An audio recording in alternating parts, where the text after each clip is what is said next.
ही ताजी ताजी हिरवीगार सुंदर अशी घोसावळी आहेत पहा। तुमच्याकडे याला काय म्हणतात? आमच्याकडे याला घोसावळं म्हणतात। कुणी कुणी याला पारोसा दोडका पण म्हणतात। तर पाऊस सुंदर पडत आहे, तर अशा सुंदर पावसामध्ये गरमागरम मी घोसावळ्याची भजी आज करणार आहे। इथं पाहू शकता किती सुंदर झालेलं आहेत घोसावळ्याची भजी आणि मी हिरव्या मिरच्या पण तळून त्याच्यासोबत सर्व केलेल्या आहेत। तर अशा प्रकारची भजी पावसाळ्यामध्ये करायला खूप छान वाटतात आणि कांदे भजी तर आपण नेहमीच करतो, बटाटा भजी आपण नेहमीच करतो। बाजारामध्ये अशा प्रकारची घोसावळी भरपूर आलेली आहेत, तर आपण घोसावळ्याची भजी खूप सुंदर आणि चविष्ट लागतात। तर अशा प्रकारची घोसावळ्याची भजी मी आज तुम्हाला माझ्या किचनमध्ये दाखवणार आहे। तर चला मग माझे व्हिडिओ आवडत असल्यास लाईक आणि सबस्क्राईब करा, बेल आयकॉनचं बटन दाबा। इथं बघू शकता किती सुंदर आणि सॉफ्ट झालेले आहेत। घोसावळ्याची वरची बाजू टणक असते, मग ही टणक बाजू आपल्याला काढून घ्यायची आहे। आपण बटाट्याची पील काढतो त्या पिलरने आपल्याला ह्या घोसावळ्याच्या वरची सालं व्यवस्थित काढून घ्यायची आहे। ती तशीच ठेवली तर निब्बर होतात भजी। चिरल्यानंतर मी अशा प्रकारे गोल गोल बटाट्याचे चिप्स सारखे चिप्स बनवून घेतलेले आहेत। तुम्ही इथं गोल चकत्या पण करू शकता। तर अशा प्रकारे केलेले जे चिप्स आहेत मी मस्तपैकी धुवून घेतलेले आहेत, धुवून कोरडे केलेले आहेत। आता धुवून कोरडे केलेले एका बाउलमध्ये ट्रान्सफर करून घेत आहे। आता ट्रान्सफर केल्यानंतर यामध्ये मी चवीपुरतं थोडंसं मीठ टाकणार आहे। टाकलेलं मीठ व्यवस्थित हाताने मिक्स करून घेऊयात, म्हणजे चकत्यामध्ये मीठ व्यवस्थित मुरेल। अशा प्रकारे मी मिक्स केलेलं आहे मीठ। मिक्सरच्या भांड्यामध्ये 1 वाटी बेसन पीठ घेतलेलं आहे। पहा इथं मी 1 चमचा हळद घातलेला आहे छोट्या चमच्याने, 2 चमचे ओवा घेतलेला आहे, हातावर घासून टाकणार आहे मी, वास आणि सुगंध मस्त येतो। इथे 1 हिरवी मिरची घातलेली आहे, तुम्ही आवडीप्रमाणे तिखट कमी जास्त करू शकता।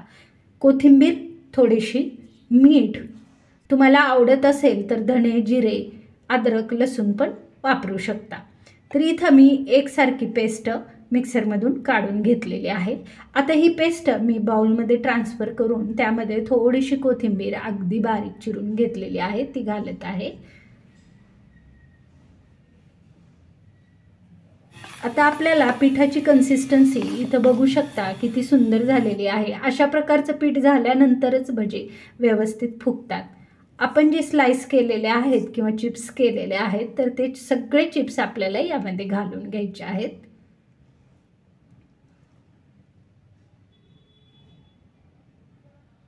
मिक्स करून घेऊयात आपण याला व्यवस्थित। कढई गरम करायला ठेवूयात गॅसवर। तेल टाकलेलं आहे कढईत। आता हे तेल कडल्यानंतर मी ह्या पिठामध्ये घालून मिक्स करत आहे। मी इथं इनो किंवा सोडा अजिबात वापरणार नाही आहे। तर अशा प्रकारे कडकडीत घातलेलं मोहन तेलाचं, त्यामुळं भजी तेलकट पण होत नाहीत आणि कितीही भजी खाल्ली तरी भज्यामुळं तोंड धरत नाही। तेल गरम झालेलं आहे, गॅस मी स्लो ठेवलेला आहे। तेल गरम व्हायच्या अगोदर मी थोडासा मीडियम ठेवलेला होता गॅस। अशा प्रकारे मी सर्व भजी तळून घेत आहे। छानपैकी गॅस बारीक केलेला आहे, भजे फुगलेले आहेत, बघू शकता तुम्ही इथं किती मस्त फुगलेले आहेत। कलर किती सुंदर आलेला आहे, पिवळा आणि थोडासा लालसर।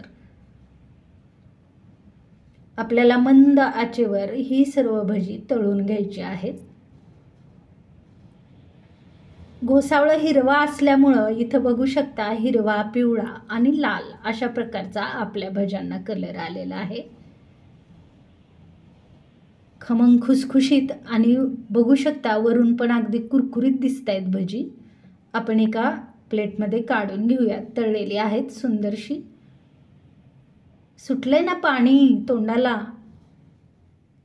छानपैकी मिरच्या तळून घेतलेल्या आहेत पहा इथं। मी थोडंसं मीठ पण लावलेलं आहे त्याच तेलामध्ये आणि गरमागरम भजी आपण सर्व करणार। चला मग येताय ना खमंग कुरकुरीत घोसावळ्याची भजी खायला।